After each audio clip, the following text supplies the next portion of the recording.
my name is Wouter Kappelle, a PhD candidate at the University Medical Hospital in Utrecht, the Netherlands, at the Department of Gastroenterology and Hepatology. Today I would like to take the opportunity to discuss our article recently accepted for publication in Endoscopy entitled Hydraulic Dilation with a Shape Measuring Balloon in Idiopathic Achalasia and Feasibility Study. Co-authors on this paper are Dr. Bogte and Professor Siersema, both gastroenterologists at our department. In achalasia patients, esophageal decompensation, reduced esophageal sensitivity and dietary adjustments reduce symptomatology and often delay identification of patients in need of retreatment. However, timely identification of these patients is important to prevent esophageal decompensation. Recent studies suggest that measurements of the distensibility or compliance of the esophago-gastric junction may be useful to predict clinical success of dilation therapy. In this study, we investigated technical feasibility of a new device, the esophageal functional luminal imaging probe, or ESOFLIP, in newly diagnosed idiopathic achalasia patients.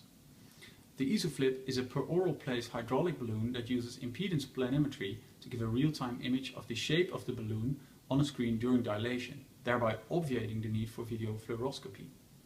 By attaching an external manometer, distensibility of the junction can be determined.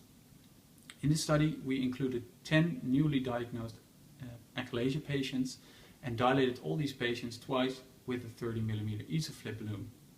We then followed up on these patients for a period of 3 months. Technical success was achieved in all 20 dilations. The image of the balloon was compared to video fluoroscopy, and those two images corresponded very well. Initial clinical success was achieved in 9 out of 10 patients, but 2 patients, 2 young male patients, had recurrence of symptoms within 3 months of the dilation therapy. No major complications were seen during the procedure or during the follow-up. Median distensibility increased from 1.1 square millimeter per millimeter of mercury before dilation therapy to 7.0 afterwards. Interestingly, junction distensibility and diameter directly before the second dilation was significantly lower in patients who later had recurrence of symptoms, which suggests that distensibility measurements of this balloon may be useful to identify patients in need of retreatment, even during the dilation itself.